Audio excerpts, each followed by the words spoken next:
Hi, I'm Larry Gifford. I have Parkinson's disease, but I shouldn't. You shouldn't either. It's preventable.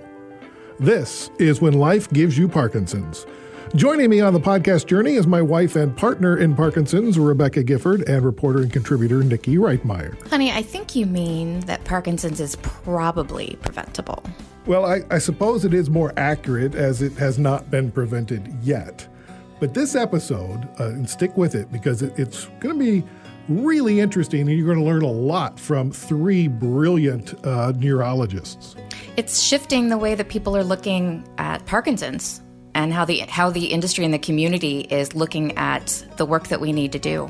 Yeah, these are the authors of the Ending Parkinson's Disease book, and I was able to sit down and interview them as part of a webinar for our presenting partner, Parkinson Canada. So it was Professor Boz Bloom, we had Ray Dorsey, MD, and also Dr. Michael Okun from the University of Florida. So one of the big issues is Parkinson's disease preventable? And Professor Boz Bloom sums up the issue pretty well here. The medical system is not good enough to give people quality of life, but it's good enough to keep you alive. I'm just saying it very bluntly, but that's the way it is. And another one of the book's authors, Dr. Ray Dorsey, says doctors just don't ask why. What's the problem with doctors is that we look at diseases and we look to treat the disease. Rarely do we say, why did they get that disease? And what can we do to prevent them from ever getting that disease in the first place? Medical school, we all medical school, you get a disease, this is the treatment. You have diabetes, this is what you do. Heart attack, this is what you do. Cancer, this is what you do. We don't ask, why did you get the heart attack? Why did you get diabetes? Why did you get Parkinson's disease? I was never even taught to ask why they get Parkinson's disease. Now, when I ask about risk factors, I usually find them. And what we should be doing is preventing people from getting it in the first place, because better than a cure is to never get the disease in the first place. Better to never get hit by a drunk driver, better never to get HIV, better never to get polio. We need to really think about preventing these diseases, and these kinds of studies will help us do that. Yeah, I think he raises an interesting point. While doctors treat diseases, I always associate maybe universities instead with doing that cool research as to why these types of diseases occur in the first place. And then, of course, in turn, you hope how to prevent them. And he made it clear that it's not the industry standard. Like, they're not talking about it at these medical schools where you would expect, Niki, that they would be talking about this. They're not looking at the whys. They're not focusing on prevention. They're not thinking about prevention very much. So I think that this kind of a book and these noted doctors and researchers paying attention to this and coming out with something so confident and comprehensive is hopefully evidence of a paradigm shift in the medical community. I hope so. I would love to see that. Absolutely. The question I didn't ask that I probably should have is, what was the catalyst to make them start looking at that? If they weren't trained to do that, at what point did they go, you know what we ought to do? Right. Because what they've discovered is really remarkable. Do we even know how they met? I think it was online dating. I don't know. No, it is interesting, though. But, if we back up the bus a little bit here, did they say how exactly a degenerative brain disease could be preventable? Well, yeah, and that's what the whole book, Ending Parkinson's Disease, is about. It's a big reason, Niki, why I helped co-found the PD Avengers. Yeah. And the answer is really multifaceted. Recently, I hosted a webinar for our partners here at the podcast at Parkinson Canada, with three of the four authors of the book. You've heard Boz and Ray, and also Michael Okun was there. And to truly understand how Parkinson's is preventable, Dr. Dorsey says we need to go back in time like 203 years when Dr. Parkinson was alive and first made his observations. Dr. Parkinson was saying he was describing something that was new. So tremor was not new, but he was saying, I'm describing something new. And what's going on in London in 1817 is the height of the Industrial Revolution, and London's the capital, and the London fog had little to do with weather and everything to do with air pollution. And since Dr. Parkinson's seminal description, numerous products and byproducts of the Industrial Revolution, including air pollution, heavy metals, certain pesticides, and industrial solvents have all been linked to Parkinson's disease. As I showed you on that map, you can look, the areas of the world that are most industrialized have the highest rates of Parkinson's disease. Areas of the world that are least industrialized have the lowest rates of Parkinson's disease. and areas of the world that are undergoing the most rapid industrialization, like China, have the fastest increasing rates of disease. So interesting, isn't it, that they drew that comparison to the Industrial Revolution? And of course, it makes sense that, if we're breathing bad air, it's going to have negative health outcomes.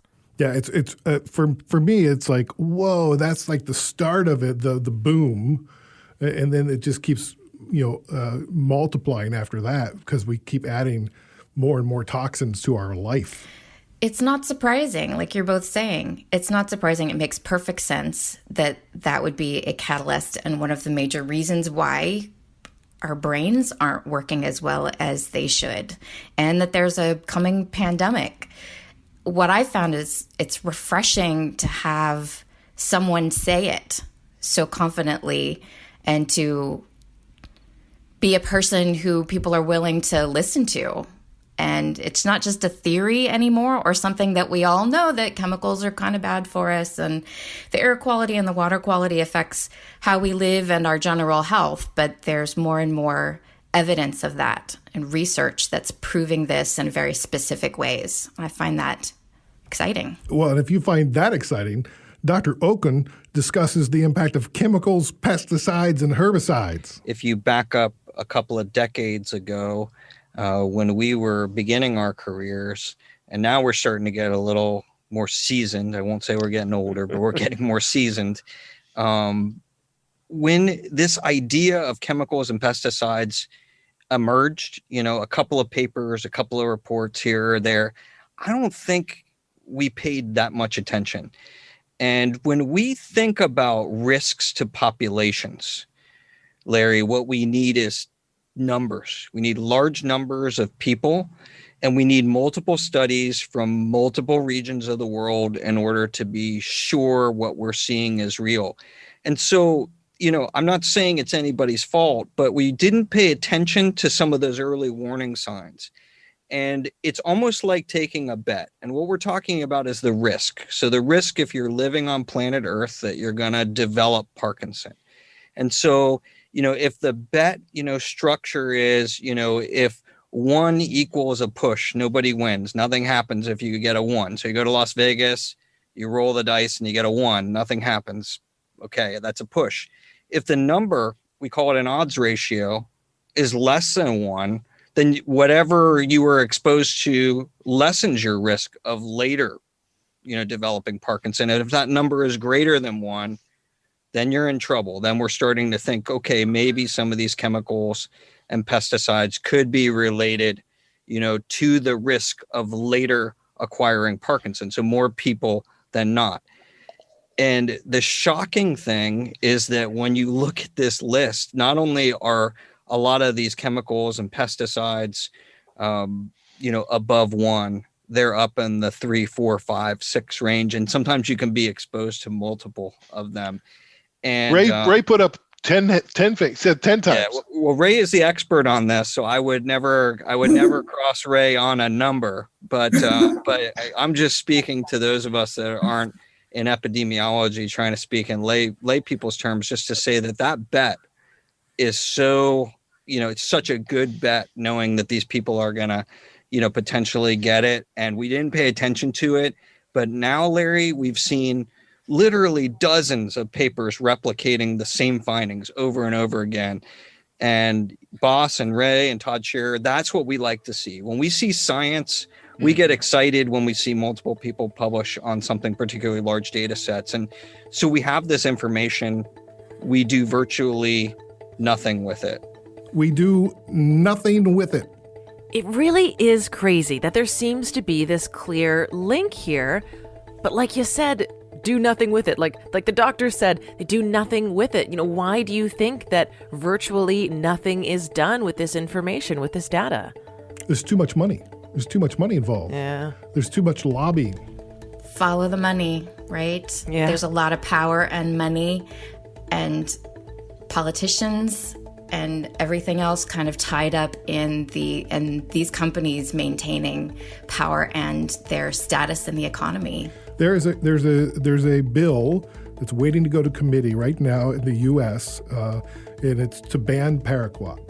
And if you go to michaeljfox.org and you look for the advocacy link, you can find out how to email your lawmaker if you're in the U.S. And I encourage everybody to do that because we need to start banning these chemicals.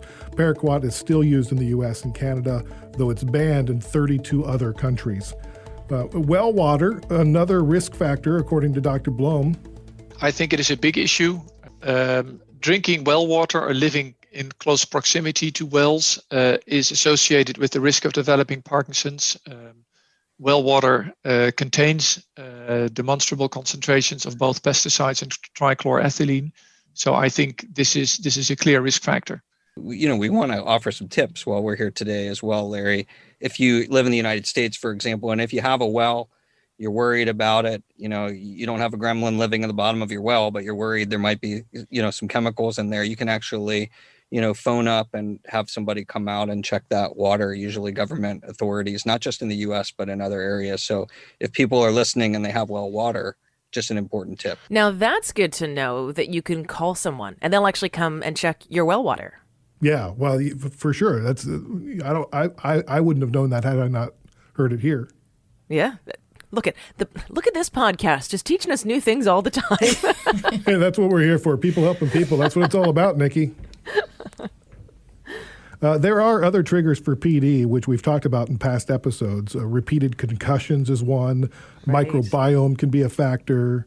And there's even evidence that COVID-19 is a trigger now for the onset of Parkinson's. If you look at the history of medicine, there's quite a lot of interesting works in influenza and flu cases and the later onset of Parkinson's. And there was a von Economos encephalitis where people had sleeping sickness and they had Parkinson's and Parkinsonisms. And so this is a real phenomenon. And one of the board members on our research board at the Parkinson's Foundation, Richard Smaney, who's at the Great Jefferson Hospital in Philadelphia, studied this and actually took him a few years to get the FBI clearances to get the flu viruses, which he put in rabbits and showed he could produce Parkinson in these animals. And when they cut up the brains, it looked a lot like the spread that we see in human Parkinson. And so, I think we have to take this really seriously, Larry. There are real questions about this virus, and it is very different than anything that we have seen before. The way it mutates, the way it spreads, and coronaviruses are different. And we haven't had coronaviruses before. People can have corona infections before, but nothing like this. And so we need to understand, does it get across this barrier, this kind of barrier that we have that protects the brain and spinal cord, the blood-brain barrier? Are the effects due directly, from the virus attacking, important cells? And, most people in Parkinson now appreciate that it's not just a disease of dopamine, it's a disease of multiple systems in the brain. And so, it's not just about damaging dopamine, although a lot of these viruses can knock out dopamine. And so, what is going to place you at later risk? And maybe the thing that is most worrisome to me is that the virus sets off an inflammatory cascade. So when I say that, I don't want to talk over anybody's head, but what I'm basically saying is you get sick and your immune system reacts. And when all those cells in your immune system, they all jump. It's like they see something bad, they all jump at that to try to take care of it. When that happens, you can get an overwhelming response in the body. There's a very good chance that the link here, if there is a link, and there seems to be, and I was looking at a paper in Lancet Neurology just this morning with a colleague, we've seen autopsy samples, we've seen it seems to be able to get into the brain and other regions as well, that it may be more this indirect effect of the cascade that's set off than the actual direct effect. So a lot of unknowns here. That is really interesting, but it's also really scary. Yeah. What comes to mind for me is that all of the examples that you learn about in history of research coming out of tragedies or great discoveries coming out of mistakes or wars, like things happening during war, or chemicals being used during war, and then they discover that it can be used for something positive too, for healing. And I'm hoping that something like that comes out of this.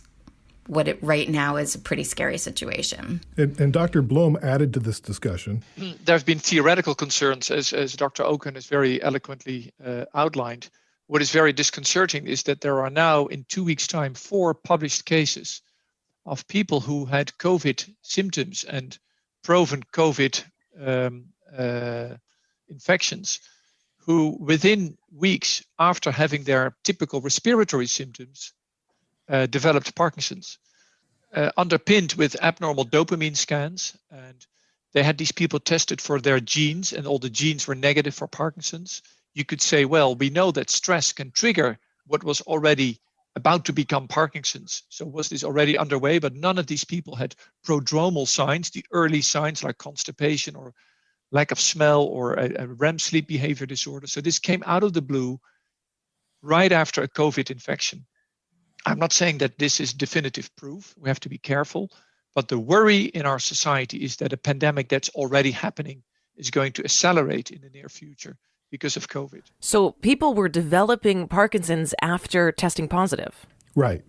Wow. Yeah, 4 people on record, and it's just 4 people. So Dr. Dorsey is like, hey, listen, okay, it's 4 people. He had this important thought and realization. None of the 100,000 Canadians, the 1.1 million Americans, or 6 to 10 million people who have Parkinson's, except for these 4, have it because of COVID. They have it for other reasons. We should not lose track of why people are getting it. Pesticides are going to cause a lot more Parkinson's disease, likely, than COVID is. So we shouldn't. This is important, and it might only add to it. But that's exactly the heart of this is not COVID. The heart of it is things that we know and that we're polluting ourselves with. Yeah, that's good that he sort of brought the fear level down a little bit. I was getting kind of concerned there. But yes, realistically speaking, like you said, 4 people, but still an interesting correlation at the same time, if I can use the word correlation here, an interesting something to notice at the same time. Well, and what I think is really interesting is that it's a warning that this doesn't only affect people's health, but it also could affect everyone, in that it's going to affect the economy. When you start talking about large numbers of people with disabilities who will be living for a minimum of 10 years, and like in Larry's case, decades. Mm-hmm. It's a different argument that speaks to people with different ideologies, but there is an argument to be made on every angle of this, that it's something that we need to be paying attention to. It's fascinating. It's interesting, though, how the COVID-19 pandemic is linked to Parkinson's, which these guys also consider to be a pandemic. Right. And I asked Dr. Oken to explain just exactly why and how is Parkinson's a pandemic. The original title, as conceived by these 2 gentlemen and Dr. Scherer, was a Parkinson pandemic. And the idea was that if you look at the definition, the Webster's definition, whatever definition you want to look at, if you look at the derivatives of those words, pan means all, demos means people. And the word pandemic, when it appeared in the 1800s, wasn't a word that was exclusive to infectious diseases. It was just a word, right? And in fact, some might say during that time, we didn't know a whole lot about infectious diseases, maybe even washing our hands and other things like that, right? And so as diseases spread, we sort of began to adopt this word, and it's now used by the World Health Organization, I think quite appropriately, to gather everybody's attention about mostly infectious etiologies. However, if you look at the actual definitions, it's everywhere. It's in all cultures. It's growing more than linearly. No one is necessarily immune to it. It does check all the boxes. Now, we wanted to be provocative in the book and draw that comparison. And this was, by the way, before COVID-19. So And Ray and Boss wrote a paper, and I was a handling editor on that paper, about, is it an epidemic or pandemic? And we had a nice exchange, that it's really a pandemic. And we had written about that back in 2013 in one of our books, 10 Secrets to a Happier Life. But the reality is that if we don't recognize what's going on, if we don't look at the numbers, if we don't appreciate that healthcare systems, no matter what healthcare system you're under, if we don't appreciate the rapid rise, and now the most rapidly rising neurological disorder period in the world, we're going to not only bankrupt ourselves, but we're going to be left with generations of people who are disabled. And so we need to, turn. We need an inflection point. We need to turn in our path. Isn't that interesting that they actually came up with the title before COVID-19? Now we say pandemic probably 7 times every single day, but they came up with the title of this book well before that. But this truly is a disease that affects so many people on a global scale. By definition, pandemic fits the bill here. And one of the audience questions during this webinar was, what is the general demographic makeup of people with Parkinson's? The pandemic spares no one, and Parkinson's is a worldwide condition. It affects men and women. It affects people of all races and ethnicities. We do know that women have a slightly lower risk of developing Parkinson's. They also develop Parkinson's at a slightly higher age. They're also a bit more likely to develop the tremor-dominant form of Parkinson's, which we know is a perhaps more benign form of Parkinson's. So women appear to have a few advantages in the lead up to Parkinson's. But once you have Parkinson's, in fact, women appear to be disadvantaged in a number of ways. They develop more dyskinesias, maybe because they tend to have a lower weight than most men, so they're more easily overdosed. They also, quite remarkably, are less well in seeking care.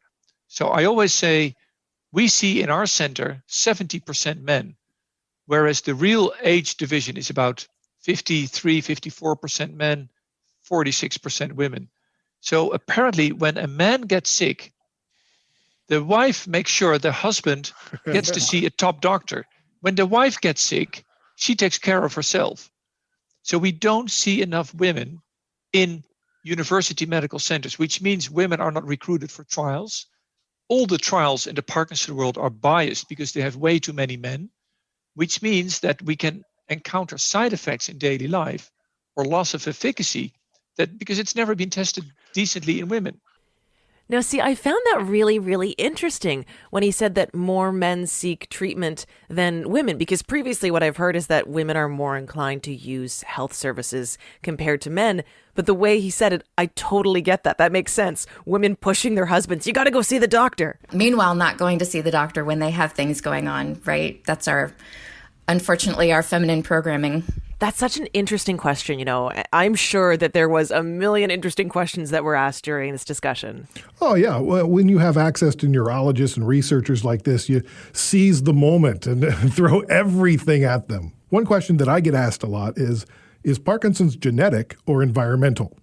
If we said we knew the answer for sure, we'd probably be fibbing a little bit. But we have learned quite a bit, particularly with the genetic, revolution and, all the sequencing and the Human Genome Project and the movement toward people getting sequencers and companies like 23andMe and Ancestry.com and others.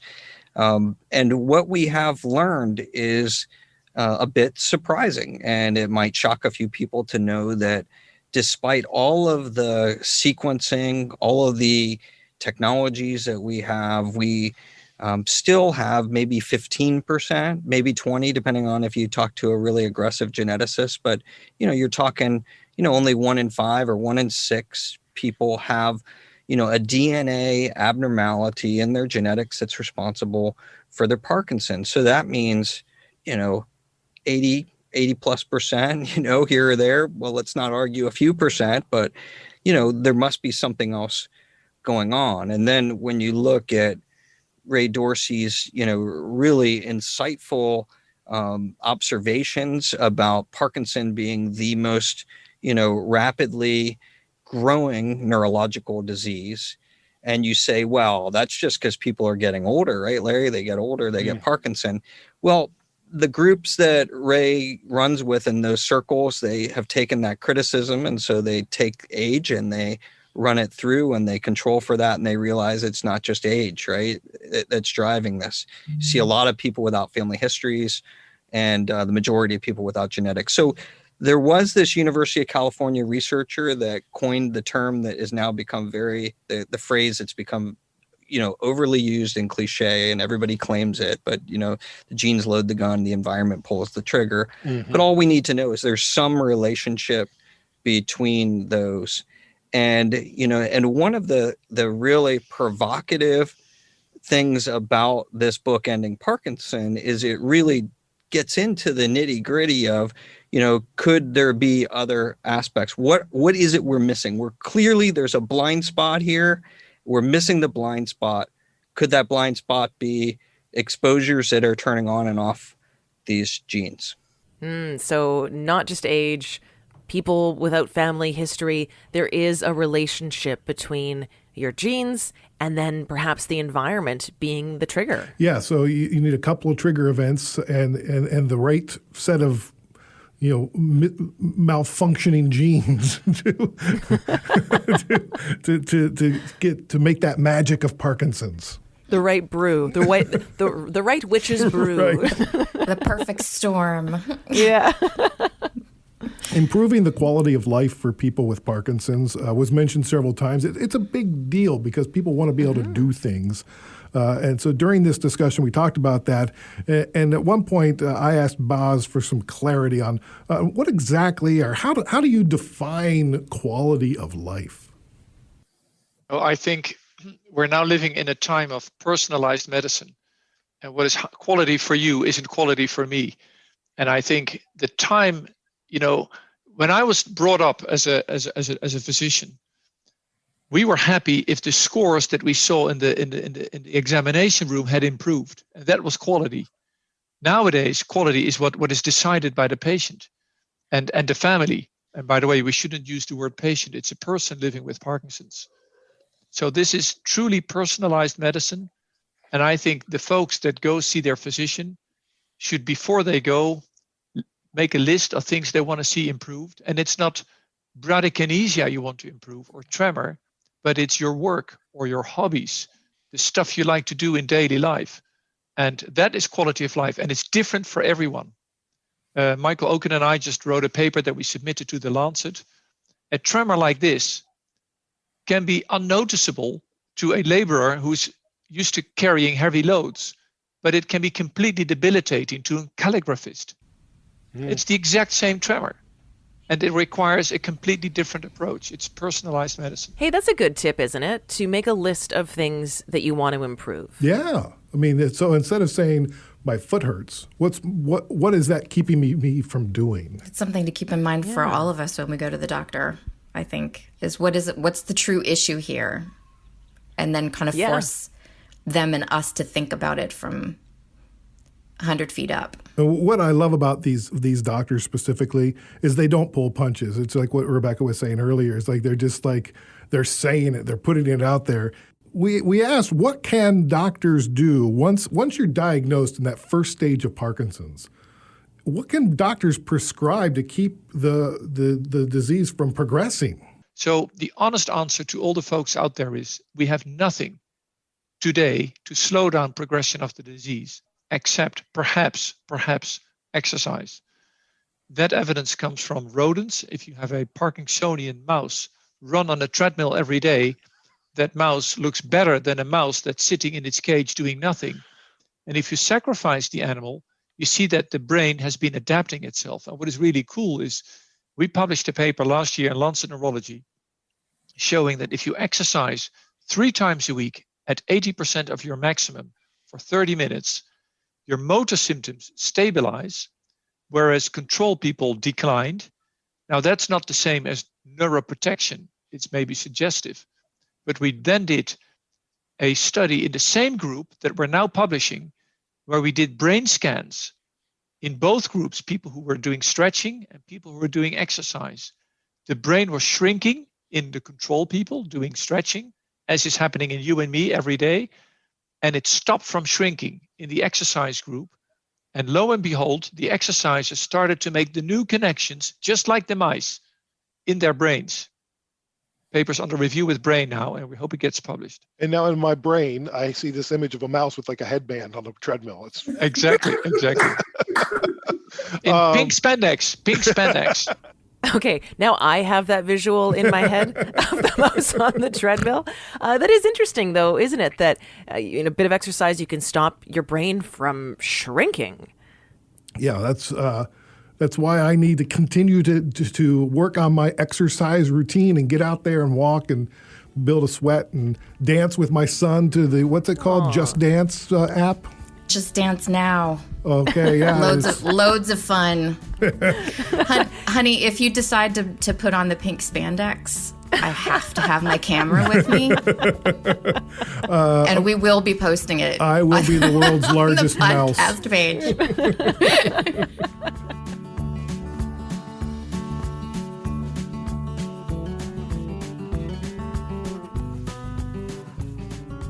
A big revelation during this webinar for some came from Dr. Dorsey, who talked about dying from Parkinson's. So big reasons that people with the Parkinson's die is pneumonia. So sometimes people have trouble swallowing. So they have trouble swallowing their saliva or their food, and they accidentally have that stuff, instead of going to their stomach, goes to their lung, and pneumonia is a big cause. And then falls is a big cause. People fall and injure themselves. And we have the world's expert in falls, Boss Bloom here. Next. So why do we say you don't die from it if you do? Well, you do. It's the 14th leading cause of death in the United States. 100 people will die from Parkinson's disease today in the United States. At least 10 will die from Parkinson's in Canada today. Other reasons, we got really good at treating other things like stroke and heart attack. So less and less people with Parkinson's are dying from a stroke and heart attack, and more people are dying from having advanced Parkinson's disease. Well, Larry, one thing that I often think about is something that you said really early on, and that is that people don't often die from Parkinson's disease. You die with Parkinson's disease. And that's what they tell you when you get diagnosed. But then the government here is tracking how many people are dying from Parkinson's. So it's really a misnomer. We've done ourselves a disservice as a community because we've put that out there, and so now people aren't investing in us because we're okay. We're not going to die from this. So why would you invest research dollars into it when there's all these other urgent diseases out there? And so we've kind of mixed our messages. We need to provide hope to the people with Parkinson's, but we need to have urgency to the general public and to the politicians and to the World Health Organizations to really focus on this pandemic. Mm-hmm. And I imagine that, as that search continues, that advocacy will continue to be a really big part of this. Oh, absolutely.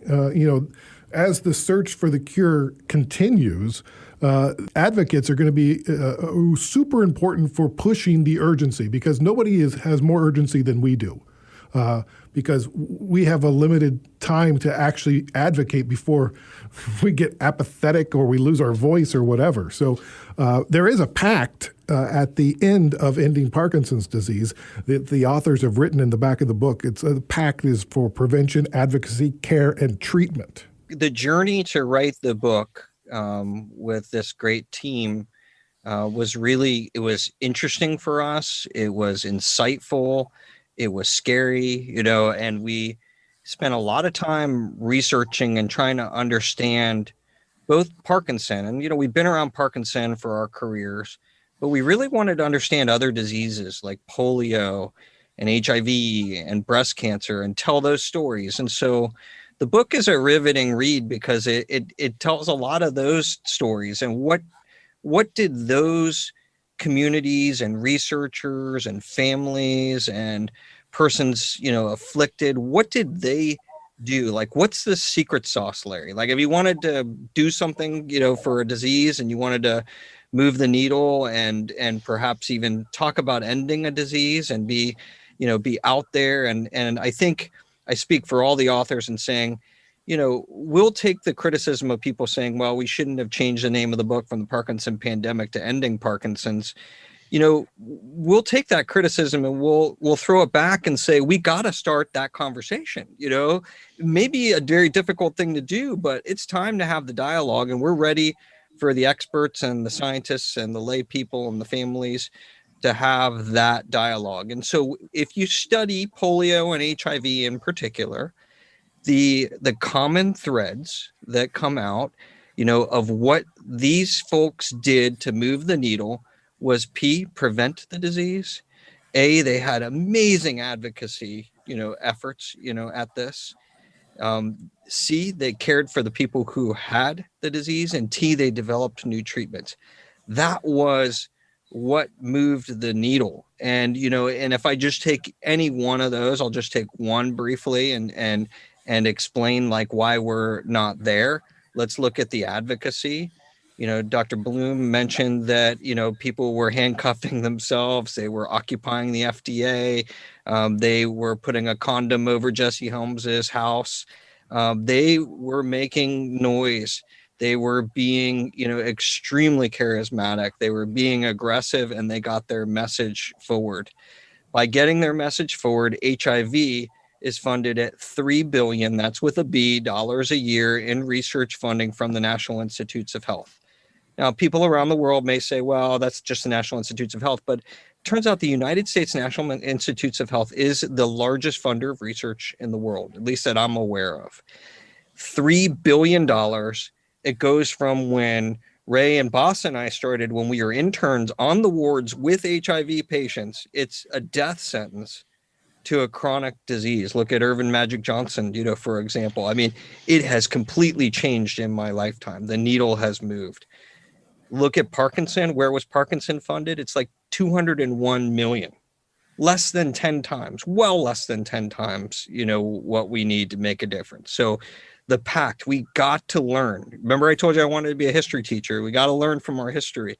What did they do? Prevent, advocate, care, treat. So I think that's a really good message, and that's the prescription for success. Well, yeah, and I'd also point to Mothers Against Drunk Driving, because it's going to take people other than the people with Parkinson's to be advocates for us. And so we need our families to come forward and be loud with us, and our friends and our colleagues and strangers who don't want to get Parkinson's. This is the time to get and they're loud. Heroes. Those mothers are heroes, right? They prevented my kids from drinking and driving, right? They're the heroes. They suffered. They bear the cost. Unbearable costs, right? And they refuse to be silent. They refuse to shut their doors and cry alone. They shared their tears with the world, and they changed it. Our kids do not drink and drive because of MAD. Yeah, he's right, though. I mean, you look at other diseases and they've gone from being a death sentence to something that is actually more manageable. But again, that takes advocacy, which so many great people in the Parkinson's community are doing. It takes prevention, better care, and treatment. Right, yeah. So it makes a lot of sense. And Dr. Blum says the problem is that we're all just too reluctant to take action. Everybody's willingness to act. I think it has to do with a lot of things. One is, I think, and I've said this on numerous occasions, and I'm going to say it here again to the Canadian folks, people with Parkinson's are among the nicest people on the planet, yourself including. But I mean that from the bottom of my heart.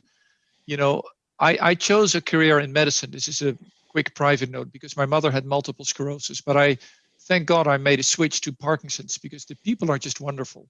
The families are wonderful. They are amazing in their resilience in fighting against this ugly disease. But at the same time, that fighting spirit does not translate into fighting against governments and the injustice. They fight against the disease. But I think we as a community, and by we, I mean the patients, the families, we as providers, professionals, are way too kind, way too passive, not knocking on the door. And we as a community, and I mean all of us, have been way too kind, way too passive. This is, if you look at, there's a lot of published work. Not only is this the fastest growing neurological condition, it is also one of the most debilitating conditions.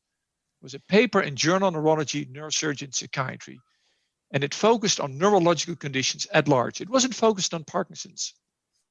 In the top 10 of most severe motor diseases, Parkinson's was number 2.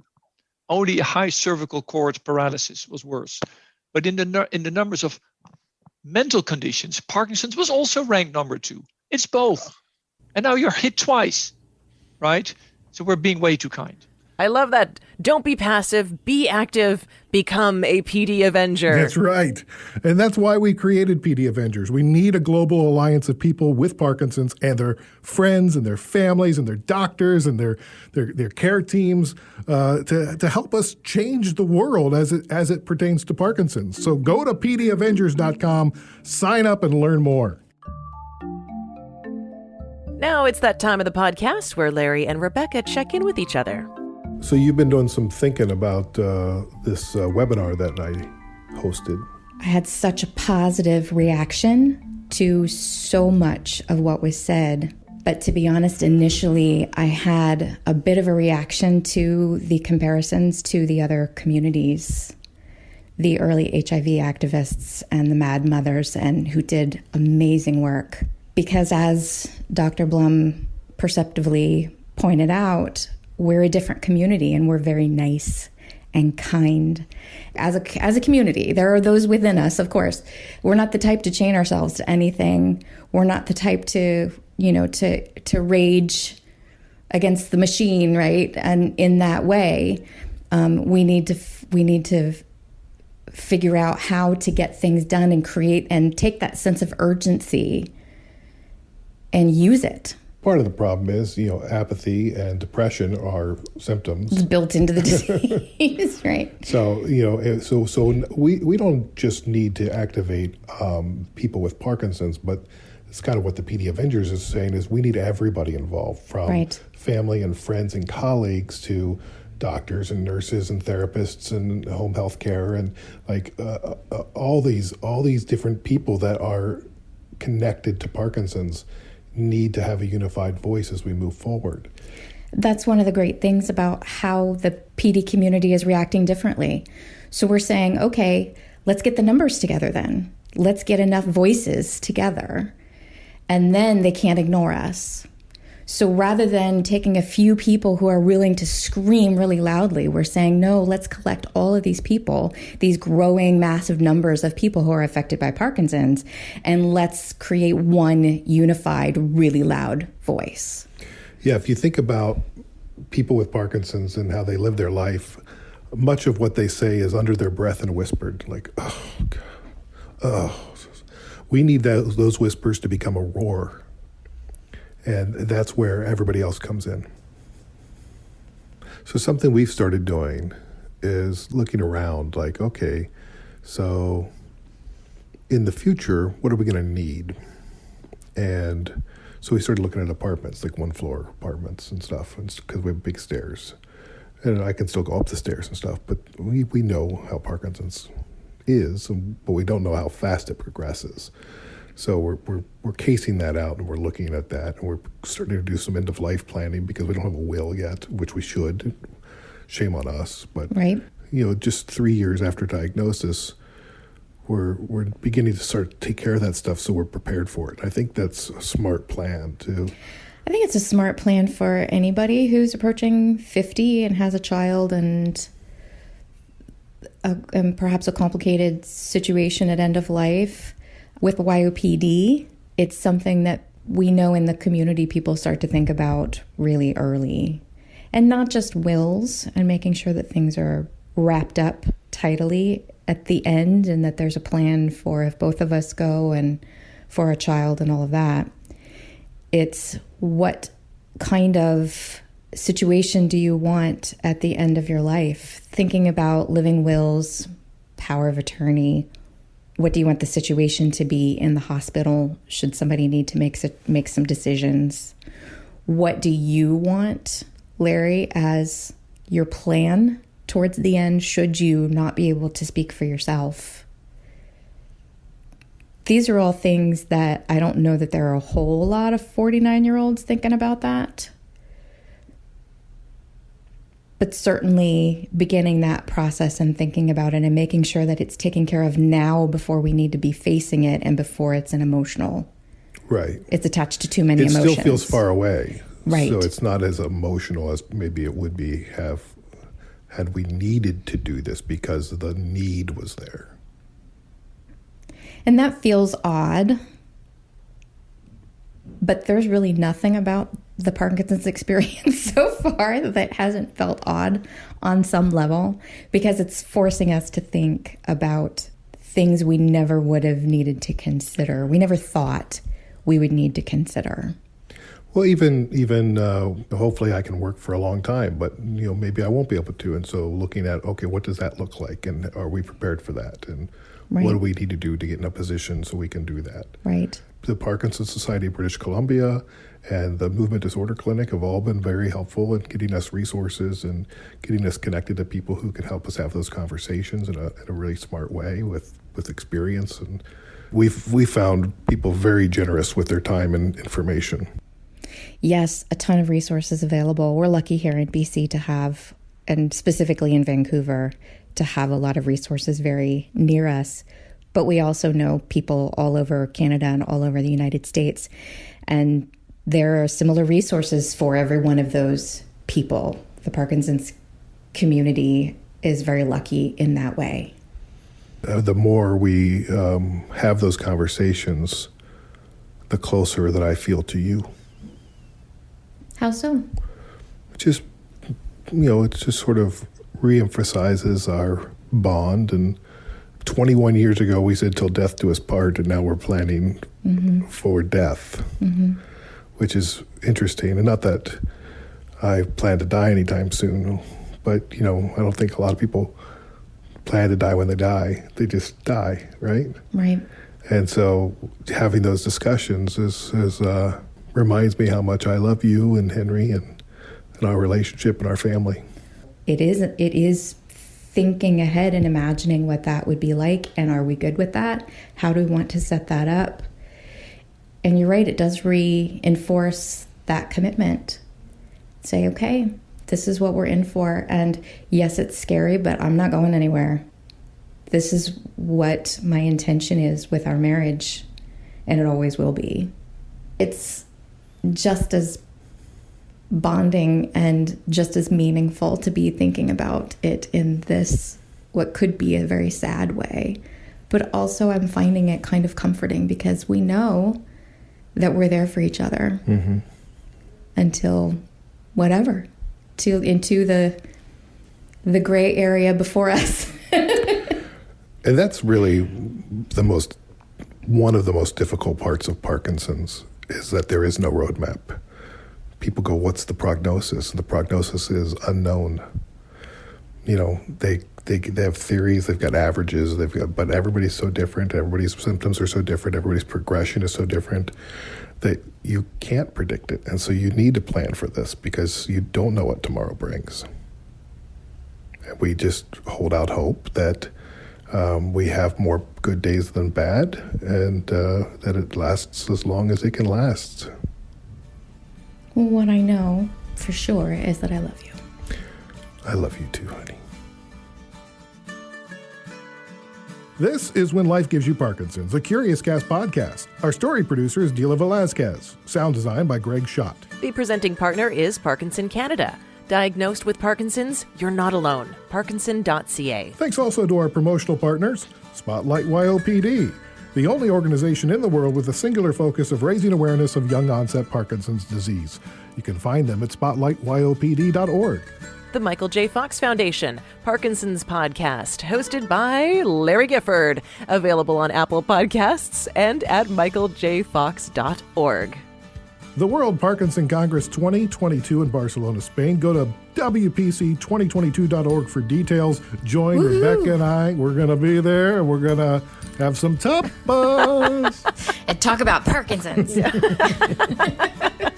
Hey, PD Avengers as well. If you're ready to help end Parkinson's, then you can join now at pdavengers.com. And thank you for listening. Please take a moment to subscribe to this podcast on Apple Podcasts, Spotify, CastBox, or wherever you listen to podcasts. And while you're there, give the show a 5-star rating and feel free to comment.